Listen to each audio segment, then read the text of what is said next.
श्री गणेशाय नमः। श्री जानकी वल्लभो विजयते। प्रथम सोपान बालकांड। मंगल भवन अमंगल हारी। द्रवहु सो दशरथ अजिर बिहारी। यद्यपि बर अनेक जग माही, यही कह शिव तज दूसर नाही। कहियस ब्रह्म भवन मुनि गयो, आगिल चरित सुनहु जस भयो। नारद जी ने कहा कि यद्यपि संसार में वर अनेक हैं, लेकिन मुझे लगता है कि आपकी पुत्री के लिए शिव जी को छोड़कर और दूसरा वर नहीं है। ऐसा कह करके नारद जी तो अपने ब्रह्मलोक को चले गए। लेकिन नारद जी के जाने के बाद हिमालय और मैना और माँ पार्वती तीनों की आंख में अश्रु आए। लेकिन तीनों के आंख के आंसू अलग अलग हैं। हिमालय और मैना के आंख में जो आंसू हैं वो दुख के हैं, और पार्वती माँ के आंख के जो आंसू हैं वो सुख के हैं। समझ गई पार्वती माँ कि लगता है एक बार और भोलेनाथ मुझे अपनी सेवा का अवसर दे रहे हैं। और ज्यादा से ज्यादा 2-3 दिन व्यतीत हुए थे। एक दिन सुबह सुबह माँ पार्वती अपनी माँ मैना को प्रणाम करने आई तो कहा कि माँ, आज मैंने एक स्वप्न देखा है। कोई सुंदर गौर वर्ण ब्राह्मण श्वेत वस्त्र पहने हुए मेरे पास आकर के और मुझसे ऐसा कह रहे थे कि पुत्री, तू वन में जा और जा करके तप कर। तो जाके वन में तपस्या कर, भगवान भोलेनाथ को मना। अगर आपकी आज्ञा हो माँ तो मैं वन में तपस्या करने जाऊं। माँ मैना को पहले तो बहुत दुख हुआ इन शब्दों को सुन करके।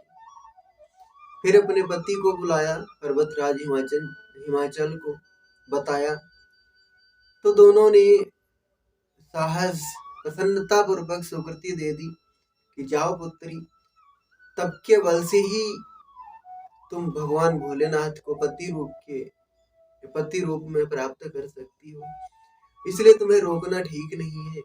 और जाओ अपने पति को मनाओ, उस परम पिता परमेश्वर का भजन करो, उसकी शरण में जाओ। देखो, ये एक अच्छे माता पिता की निशानी है। बच्चों के दिल में अगर भगवान के प्रति भाव है, भगवान की भक्ति करने का अगर मन हो रहा है, तो जो अच्छे माता पिता हैं उन्हें चाहिए कि वो उनको रोके ना, आज्ञा दें कि ठीक है, जाओ और भजन करो भगवान का। ये उनकी अच्छेपन की निशानी है, उनकी सद्गुण, ये उनकी पहचान है। नीति शास्त्र में कहा गया है, माता शत्रु पिता बैरी, ये न बालो न पाठिताः, न शोभते सभा मध्ये, हंस मध्ये बको यथा। ऐसे माता पिता अपने संतान के शत्रु होते हैं, जो उन्हें शिक्षा नहीं देते, अच्छा ज्ञान नहीं देते। और जो बच्चे पढ़े लिखे नहीं होते हैं वो कैसे होते हैं, जैसे हंसों की सभा लगी हो और वहां पे कोई बगुला पहुंच गया हो। ऐसे बगुलों के तरीके से पढ़े लिखे व्यक्तियों में फिर अनपढ़ व्यक्ति तिरस्कृत होते हैं। इसलिए मेरा अनुरोध है आप सभी से, अपने बच्चों को अच्छी शिक्षा दो, पढ़ाओ लिखाओ, और संसारिक जंजालों में डालने के साथ साथ मैं ये नहीं कहता हूँ कि आप उन्हें संसारिक मोह माया में मत फंसाओ। भाई जन्म हुआ है और माता पिता भी चाहते हैं कि मेरे पुत्र मेरी सेवा करे, बहू घर में आए मेरी बहू सेवा करे। इसलिए सांसारिक जंजालों में भी फंसाओ, लेकिन कभी ये भी कहो कि बेटा ये भगवान है, इन्हें पहचानो, इन्हें प्रणाम करो, ये ईश्वर है, इनके बगैर कल्याण नहीं है।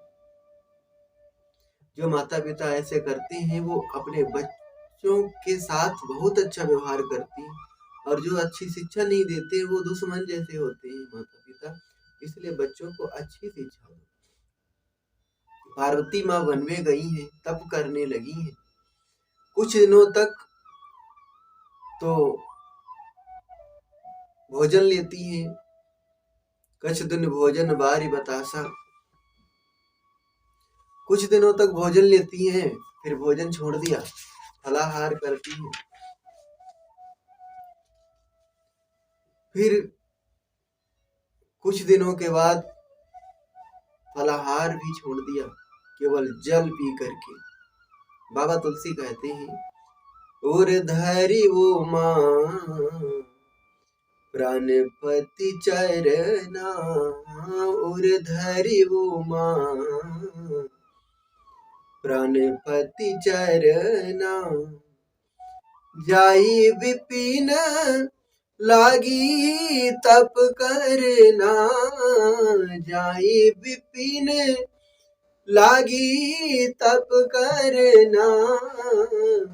कछ दिन भोजन वारी बतासा, कछ दिन भोजन वारी बतासा। किए कठिन कछु दिन उपवासा, किए कठिन कछु दिन उपवासा। और धरि वो माँ प्राणपति चरना, और धरि वो माँ प्राणपति चरना। अपने हृदय में भगवान भोलेनाथ के चरणों को स्थापित करके माँ पार्वती तपस्या करती है, ध्यान करने लगी। अखंड समाधि लगी है माँ पार्वती की। और यहाँ से बाबा तुलसी ने कथा के क्रम को मोड़ दिया है।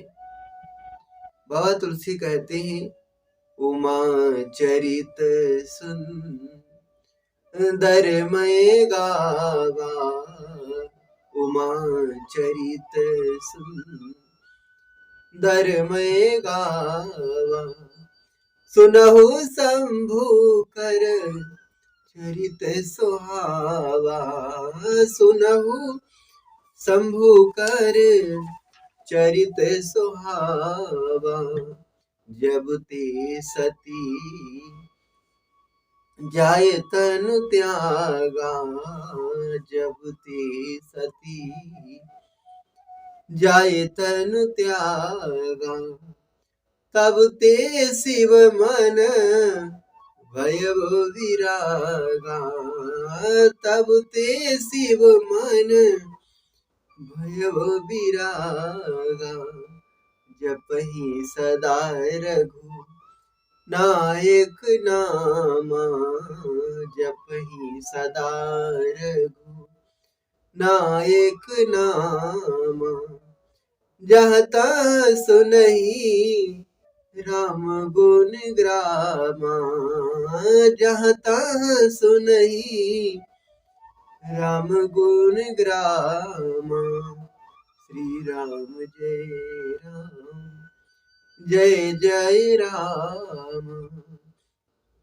बाबा तुलसी कहते हैं कि जब से माता सती ने शरीर को त्याग किया था ना, तब से भोलेनाथ परम वैराग्यवान हो गए। कहीं कैलाश पर तो कहीं हिमालय पर्वत पर, कहीं नीलगिरी पर्वत पर घूमते रहते हैं, मस्त रहते हैं। और जहां कहीं भी रहते हैं हरि नाम का स्मरण बंद नहीं करते हैं, राम राम राम राम रटते रहते हैं। मानो भोलेनाथ ने बताया हमें और आपको कि कितनी ही विपत्ति आ जाए, कितने भी कष्ट आ जाए, लेकिन कभी परमात्मा का स्मरण बंद नहीं होना चाहिए। हम अधिकांश देखते हैं जब इंसान विपत्ति काल आती है तो वो भटक जाता है। या तो ज्यादा सुख आ जाए तो फिर भगवान को भूलता है, और दुख आ जाए तो कहता है कैसे भगवान है, इतना राम राम करता हूँ फिर भी मेरे कष्टों का निवारण नहीं हो रहा।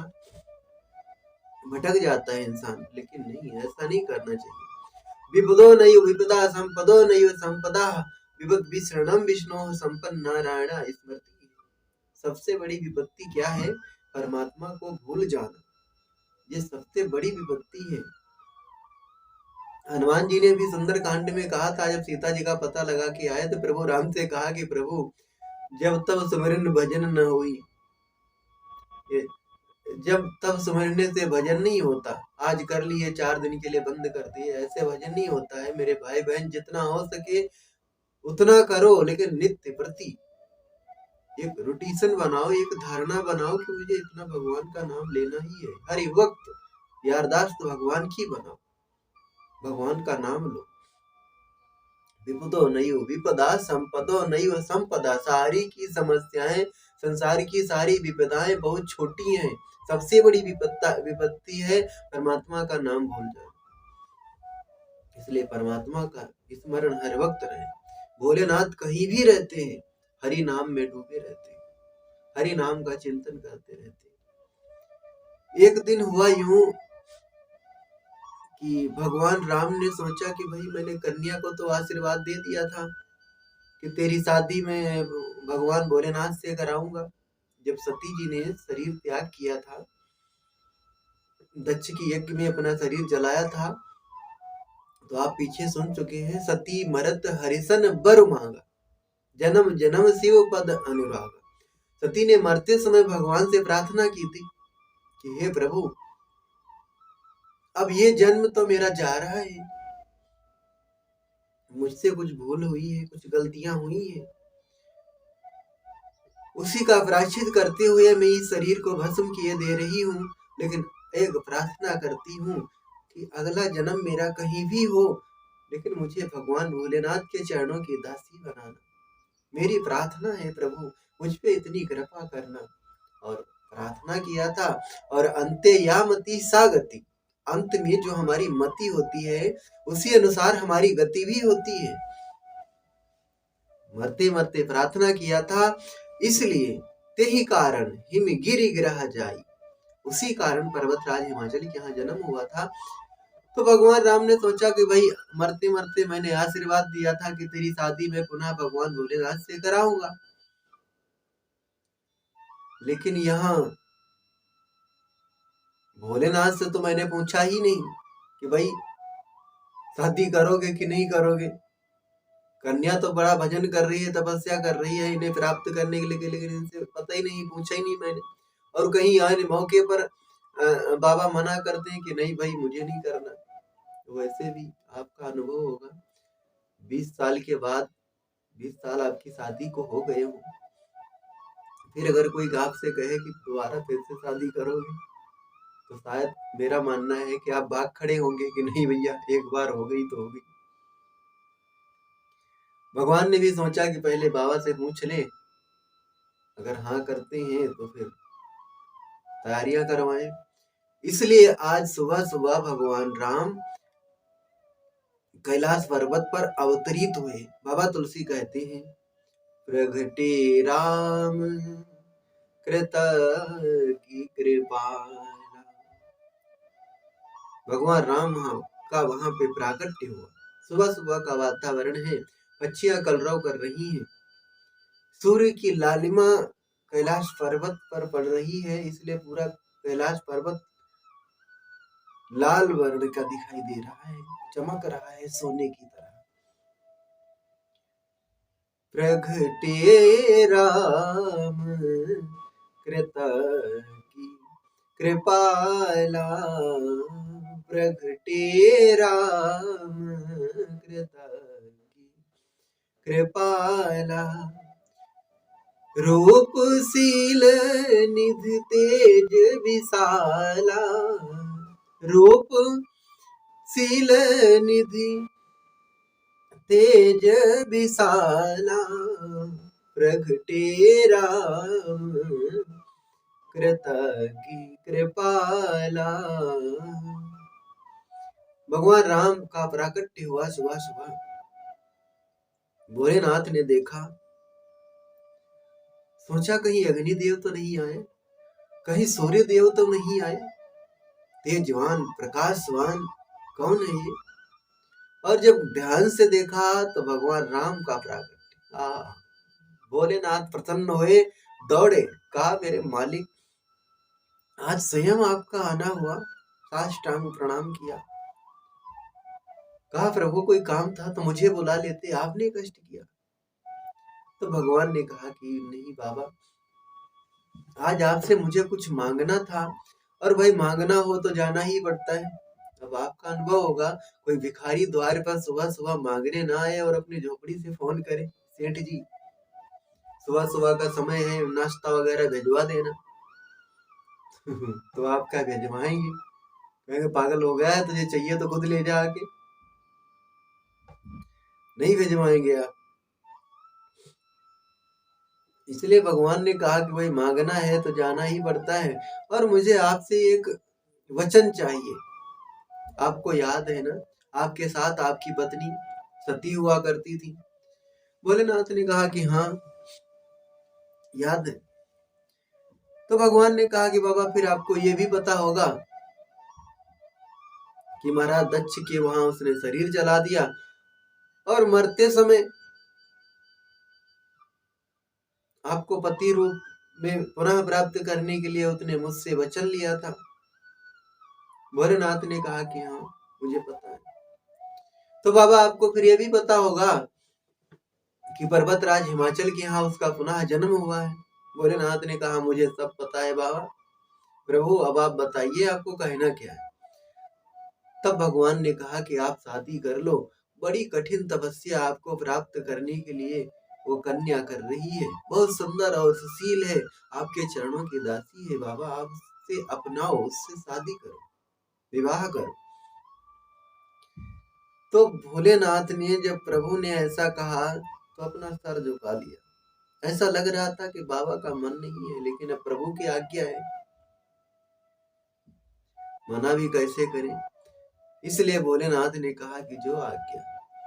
सिर धरी आये सो करिए तुम्हारा, सिर धरी आये सो करिए तुम्हारा, परम धर्म यह नाथ हमारा, परम धर्म यह नाथ हमारा।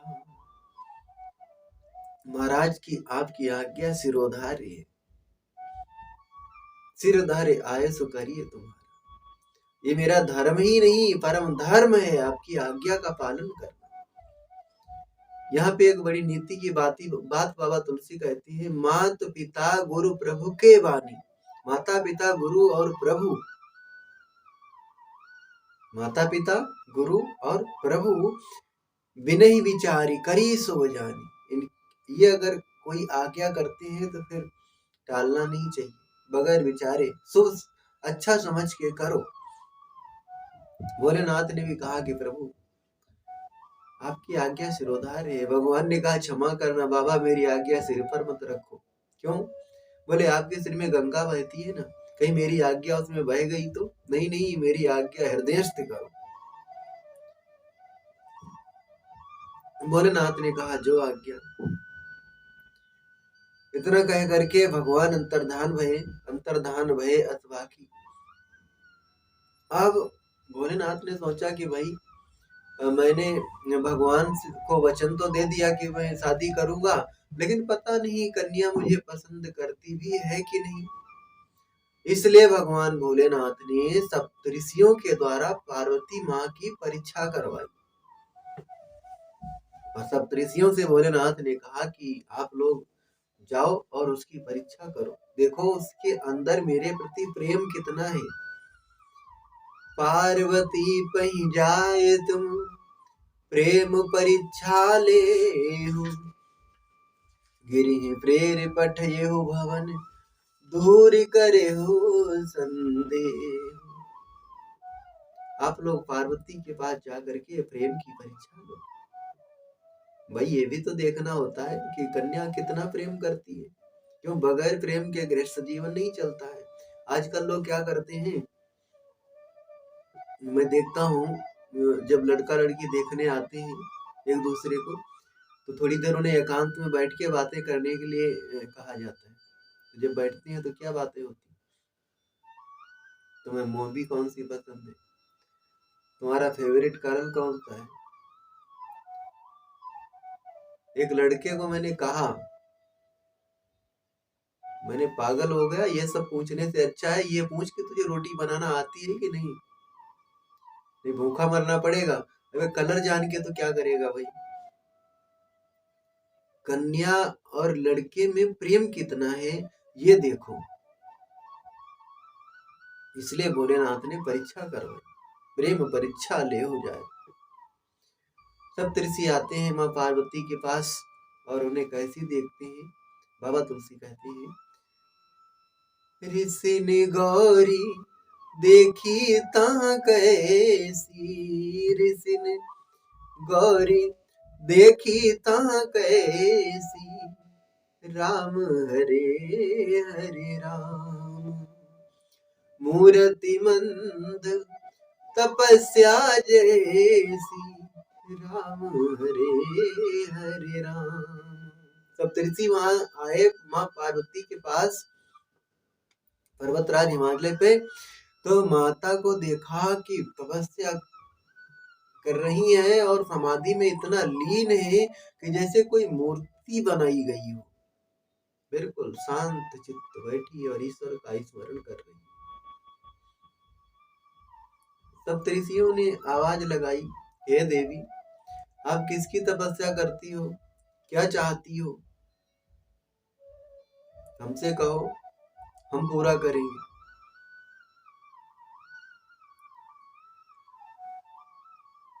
पार्वती माँ ने कहा कि हे ऋषियों आपको मेरा प्रणाम है, लेकिन आपसे कहते हुए बड़ी शर्म आती है। मेरे मन ने हट पकड़ लिया है। मेरे गुरुजी ने मुझसे कहा था कि बेटी तू तपस्या कर तो तुझे पति रूप में भगवान भोलेनाथ की प्राप्ति होगी, इसलिए मेरा मन उन्हीं में अनुरक्त हो गया है। मैं उन्हें पति रूप में प्राप्त करना चाहती हूँ। सप्तऋषियों ने सुना तो मुस्कुराने लगे। कहा देवी ऐसे वर को प्राप्त करके क्या करोगी? नंग धड़ंग कैलाश पर्वत पे बैठा रहता है, उसने कभी झोपड़ी भी नहीं बनाई रहने के लिए, उसके साथ रह के क्या सुख प्राप्त हो सकेगा तुम्हें? और नारद के कहने से तुमने उन्हें पति रूप में प्राप्त करने की जिद कर ली। अरे राम, आज तक नारद के उपदेश देने से किसी का कल्याण हुआ है क्या? दक्ष के पुत्रों को नारद जी ने उपदेश दिया,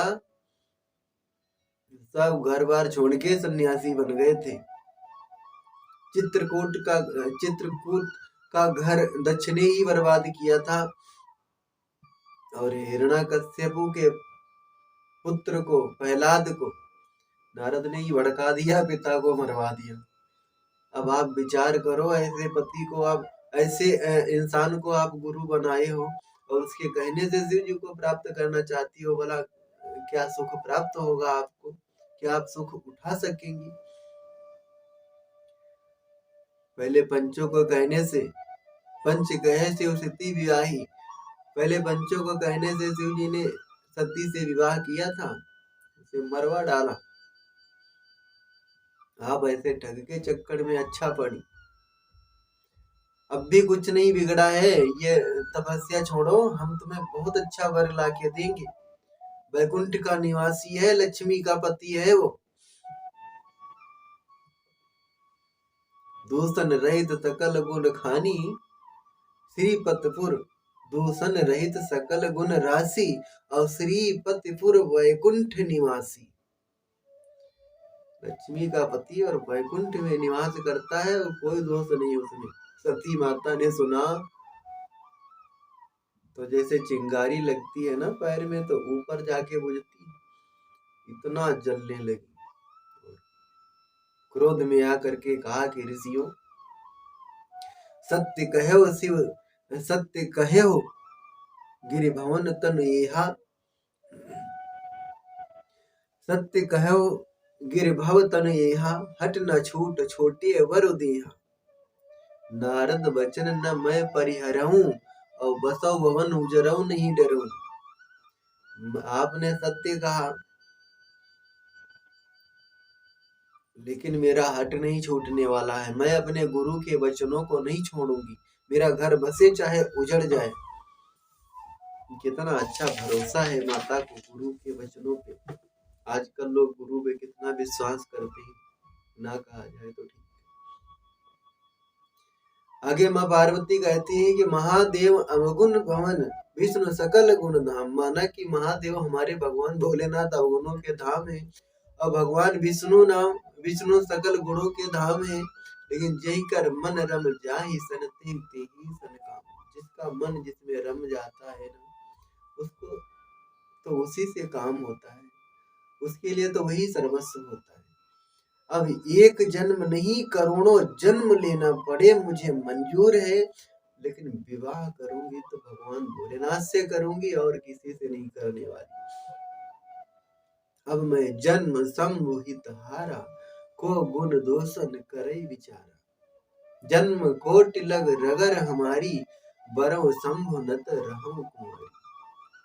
करोड़ों जन्म लेना पड़े मंजूर है, ब्याह करूंगी तो भोलेनाथ से करूंगी और किसी से नहीं करने वाली। फिर जब थोड़ा और कुछ ऋषि लोग कहने के लिए तैयार हुए तो माता पार्वती ने हाथ जोड़ के कहा कि मैं पापरों कहाई जगदम्बा, तुम घर गवनो भयो विलंबा। मैं आपके पैरों पड़ती हूँ, आप लोग अपने घर जाइए, बहुत देर हो गई। यहाँ आपकी चाल नहीं, आपकी दाल नहीं गलने वाली।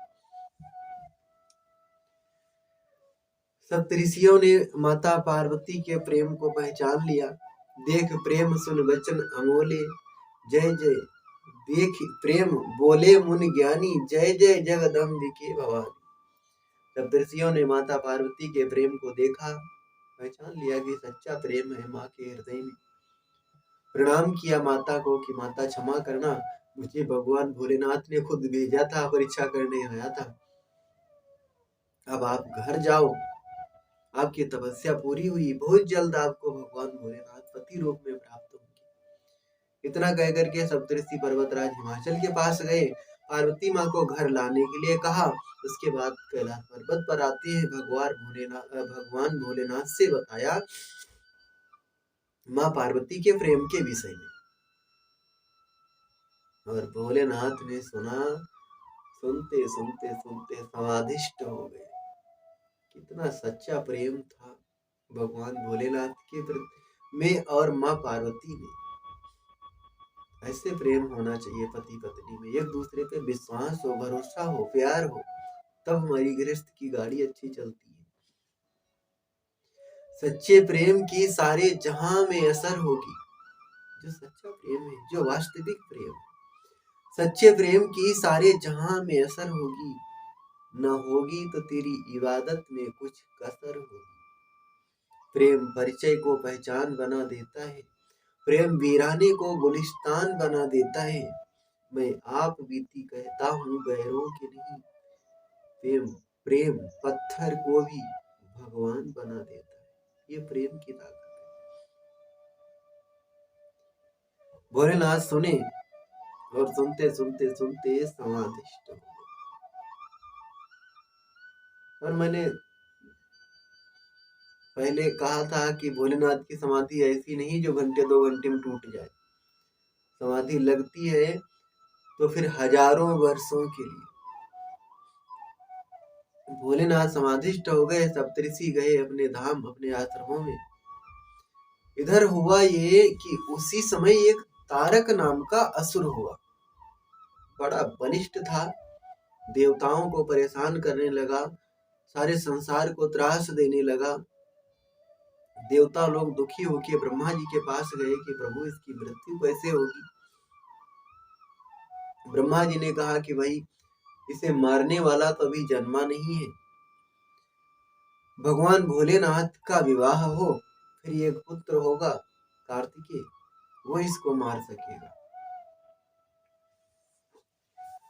तो देवताओं ने कहा कि भोलेनाथ तो समाधि लिए बैठे हैं, अभी शादी नहीं हुई है, कब शादी होगी, कब पुत्र होगा, कब ये मरेगा, तब तक हम लोग क्या दुखी रहेंगे। ब्रह्मा जी ने कहा कि भाई इंतजार तो करना पड़ेगा। देवताओं ने कहा कि प्रभु हम लोग इतना इंतजार नहीं कर सकते, कुछ जल्दी करो, भोलेनाथ की जल्दी विवाह शादी हो जाए। तो सबने कहा कि भाई विचार किया कि भाई ठीक है। ब्रह्मा जी ने कहा कि भाई ठीक है, आप लोग भोलेनाथ की समाधि तोड़ो, शादी की जिम्मेदारी मैं लेता हूँ। तो उस वक्त समाधि तोड़ने का जो काम था ना, वो एक देवता करते थे, कामदेव। उनके अंडर में था ये। किसी की समाधि तोड़ना हो तो कामदेव से ही कहा जाता था कि भाई चलो।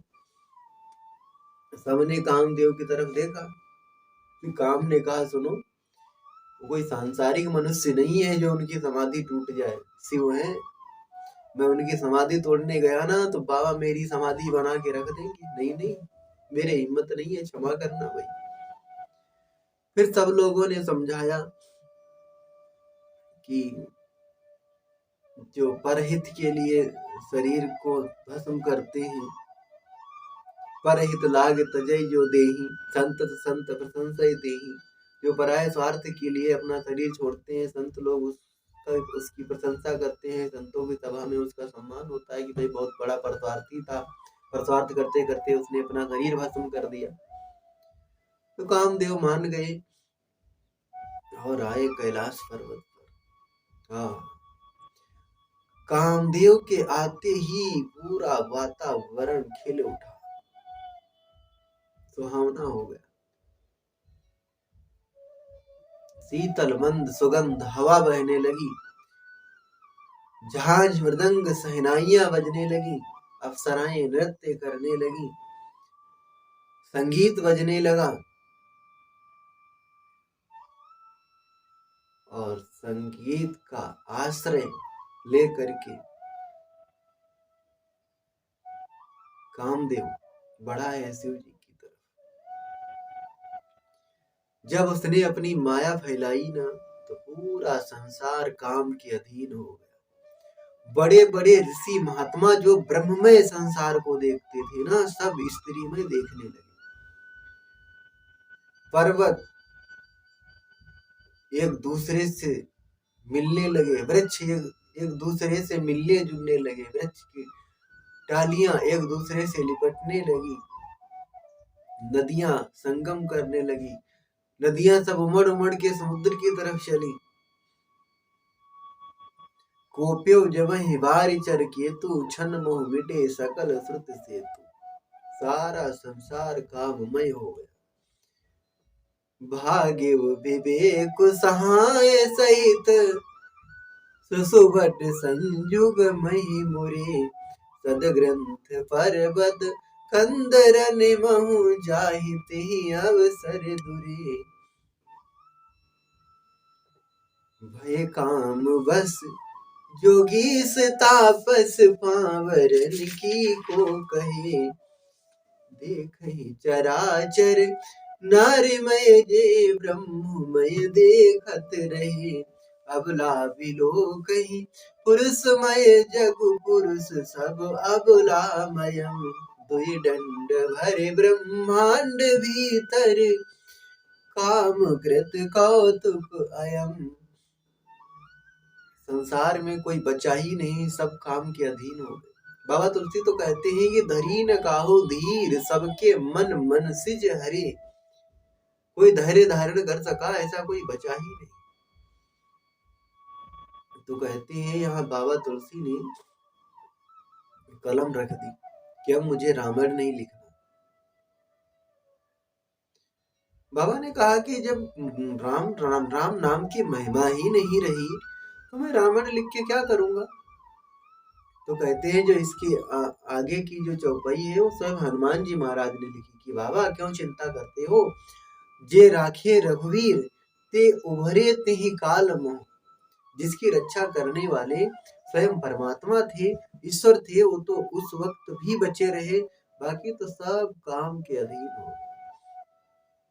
इसलिए मैं कहता रहता हूँ कि भाई अगर किसी विकार से बचे हुए हो, कोई विकारों से अगर आप बच गए हो, तो इसमें अपनी महिमा मत समझना कि मैं इतना बड़ा साहसी हूँ, त्यागी हूँ।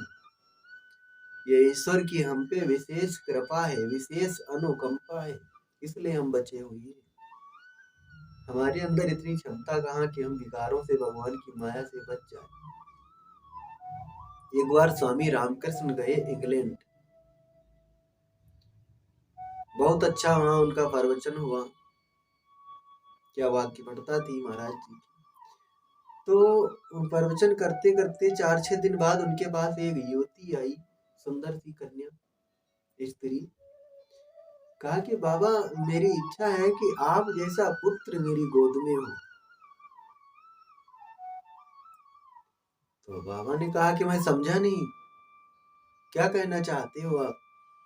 तो उसने कहा कि आप जैसा पुत्र मेरी गोद में हो, ऐसा मैं चाहती हूँ। उसकी इच्छा थी कि मेरे से शादी करें, फिर इनका पुत्र हमारी कोख में आएगा, हमारी गोद में होगा, ऐसा मन था। तो बाबा ने कहा कि भाई, अगर सिर्फ पुत्र चाहिए था तब तो थोड़ा मुश्किल था, लेकिन मेरे जैसा पुत्र चाहिए, मेरे जैसा वाक्य पटु चाहिए, तो सहज है। अब वो खुश हो गई कि लगता है मान गए बाबा। तो उसने कहा बाबा आप तैयार हो ना? बोले हाँ, इसमें कौन सी बड़ी बात है। आज से आप मुझे अपना पुत्र मान लो और मैं आपको माँ कहना शुरू कर दूं। हो गया ना रामकृष्ण आपका पुत्र।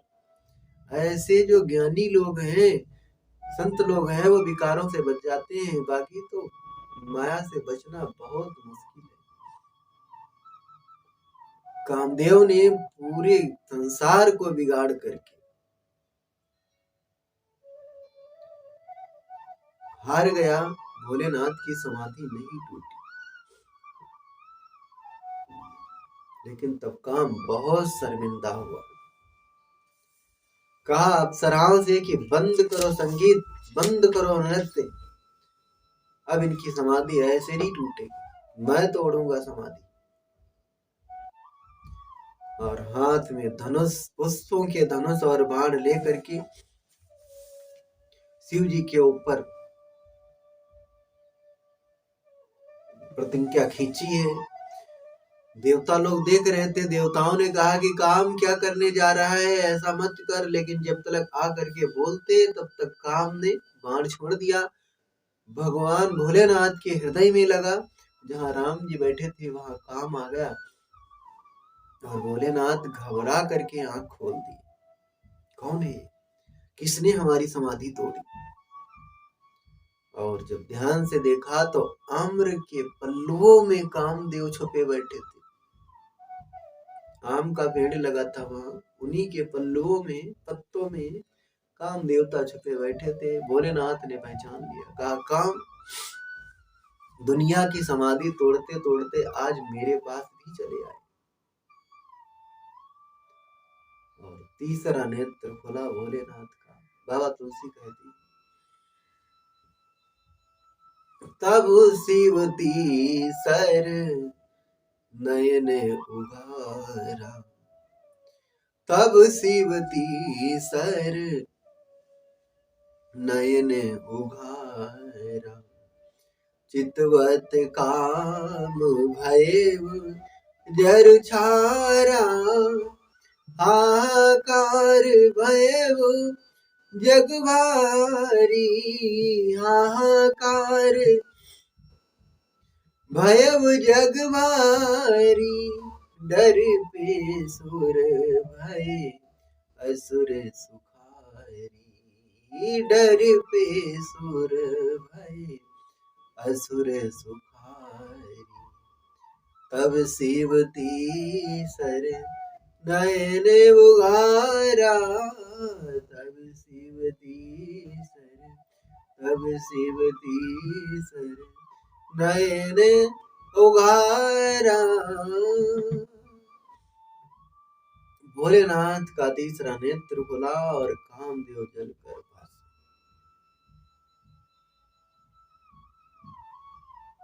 और कामदेव को जलाने के बाद बाबा का क्रोध फिर से बढ़ा। शिव जी ने त्रिशूल उठाया और तांडव शुरू कर दिया। जटाटवी गलज्ज्वल प्रवाह पावित स्थले, गले वलंबे लंबितांबुजंग टुंग मालिकां, डमड्डमड्डमड्डमन्निनादवट्टमर्मयं चकार चंड तांडवं तनोतु नः शिवः शिवम्। जटाकटाह संभ्रमं भ्रमन्निलिम्प निर्झरी विलोल वीच वल्लरी विराजमान मूर्धनि धगत धगत धगत ज्वलल लाट पट्ट पावके किशोर चंद्रशेखरे रति प्रतिक्षणम मम रति प्रतिक्षणम मम। भोलेनाथ तांडव की तैयारी में उसी समय सब देवताओं ने ब्रह्मा जी की तरफ देखा, कहा प्रभु आपने कहा था ना शादी की जिम्मेदारी मेरी, चलिए। ब्रह्मा जी ने कहा ऐसे समय में शादी की बात करने वाला है, कहीं नाराज होके तीसरा नेत्र खोल दिया तो सब मारे जाओगे, ऐसा करो पहले शांत करो। तो देवता लोग बहुत स्वार्थी है, सबने सोचा कि क्या करें। तो एक देवता ने रति की तरफ देखा, कामदेव की पत्नी की तरफ, कहा ये है ना इसे भेज दो, अकेले बची है, अगर खोल के देख भी लिया मर भी गई तो कोई बात नहीं। सबने रति को भेजा, कहा जो कुछ होना होगा इसी को हो जाएगा। रोदती बदती बहु हाथी करुणा करति शंकर वही गई। रति रोती हुई बहुत विलाप करती हुई भोलेनाथ के चरणों में जाके गिर गई। भोलेनाथ ने देखा कि एक स्त्री रो रही है, एक अबला रो रही है, तो शांत हो गए। देखो कितना क्रोध था भोलेनाथ को, लेकिन एक स्त्री को रोते हुए देखा तो प्रभु शांत हो गए। आजकल हम और आप स्त्रियों पे ही हाथ उठाते हैं, जो स्त्रियों पे हाथ उठाते हैं ना वो कायर होते हैं। भोलेनाथ ने एक स्त्री को, एक अबला को रोते हुए देखा, शांत हो गए। मानो यहाँ पे भोलेनाथ ने हमें और आपको उपदेश दिया है कि कितना भी क्रोध आए, क्रोध करो अच्छी बात है, लेकिन क्रोध हमारे अधीन हो, हम क्रोध के अधीन ना हो जाएं। भोलेनाथ का क्रोध शांत हुआ, रति से कहा कि देखो देवी, इसमें मेरी कोई गलती नहीं थी, तुम्हारे पति ने ऐसा काम किया इसलिए उसको ऐसा दंड मिला, लेकिन चल मैं तुझे आशीर्वाद देता हूं। द्वापर युग में जब भगवान श्री कृष्ण का जन्म होगा और उनका जो प्रथम पुत्र होगा प्रद्युम्न, वो तेरा पति होगा। जब यदुवंश कृष्ण अवतारा होई हरन महामही भारा। कृष्ण तनय होई पति तोरा, वचन अन्यथा होई न मोरा। कृष्ण तनय होई पति तोरा, वचन अन्यथा होई न मोरा। जब यदुवंश कृष्ण अवतारा, होई हरनि महामही भारा। श्री राम जय राम जय जय राम, श्री राम जय राम जय जय राम। आशीर्वाद दिया कि जब यादव कुल में द्वापर युग में भगवान श्री कृष्ण का जन्म होगा और रुक्मिणी के द्वारा जो प्रथम पुत्र होगा प्रद्युम्न, वही तुम्हारा पति होगा।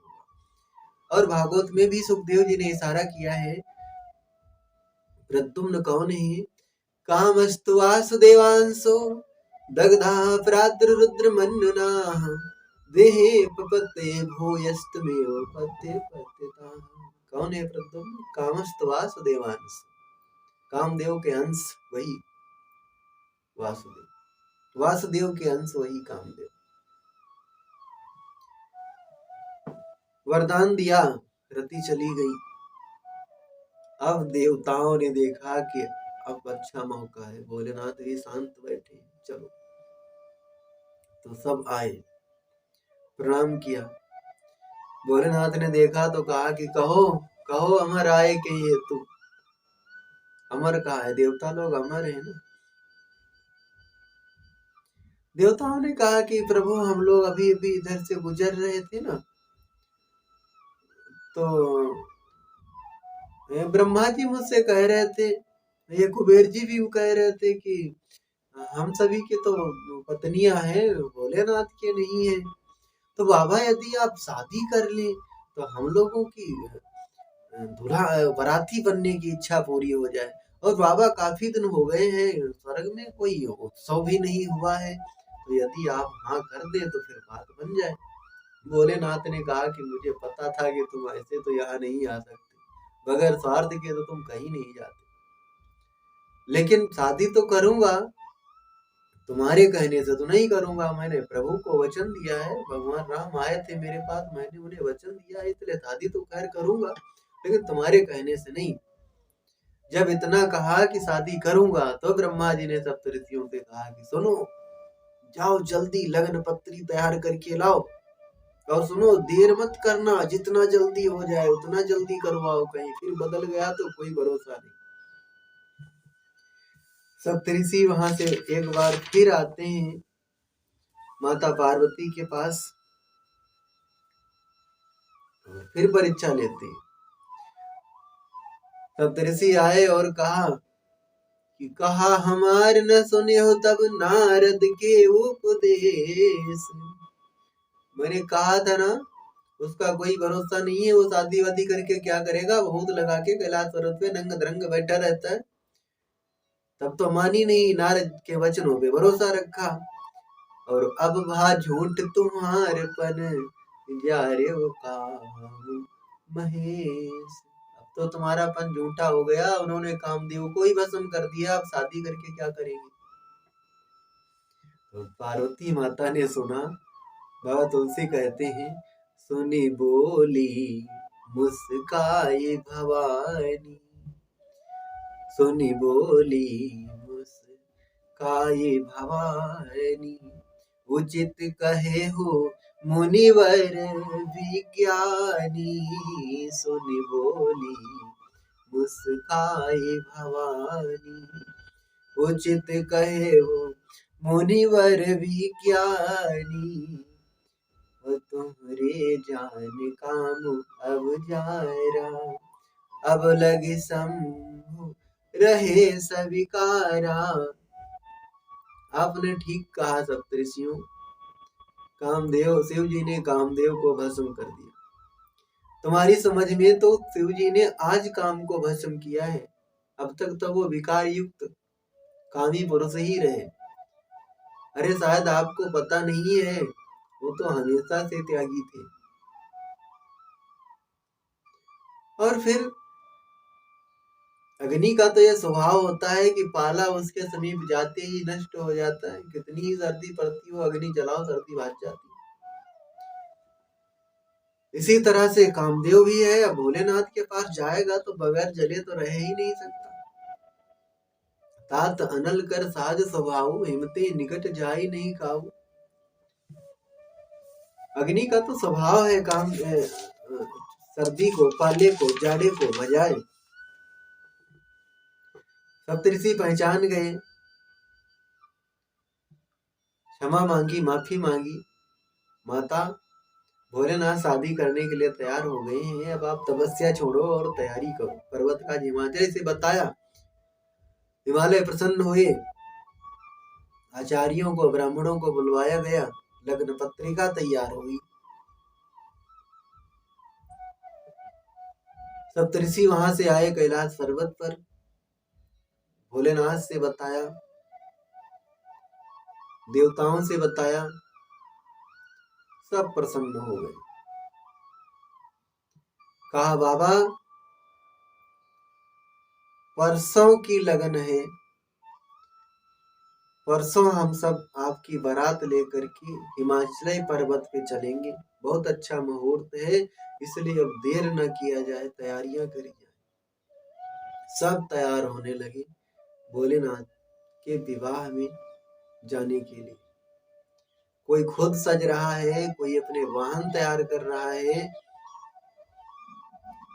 कोई अपनी देवियों को तैयार कर रहा है, लेकिन जिसकी शादी है ना, उस पर तो किसी का ध्यान ही नहीं। शिव के गणों ने देखा कि भाई ये पड़ोसी लोग पाउडर क्रीम लगा रहे हैं, भोलेनाथ को कोई तैयार ही नहीं कर रहा। अब जब मेरे मालिक ही नहीं जाएंगे तो इन बारातियों को कौन पूछेगा। शिव गणों ने कहा कि भाई चलो कोई बात नहीं, कोई नहीं है तो हम है ना। अब भोलेनाथ का है भी तो कोई, कौन है, कोई नहीं। न मे मृत्यु शंका न मे जाति भेदः पिता नैव मे नैव माता न जन्म न बन्धुर्न मित्रं गुरुर्नैव शिष्यः चिदानन्दरूपम् शिवोऽहं शिवोऽहं चिदानन्दरूपम् शिवोऽहं शिवोऽहं चिदानन्दरूपम्। कोई है ही नहीं भोलेनाथ का, कौन सा जाए।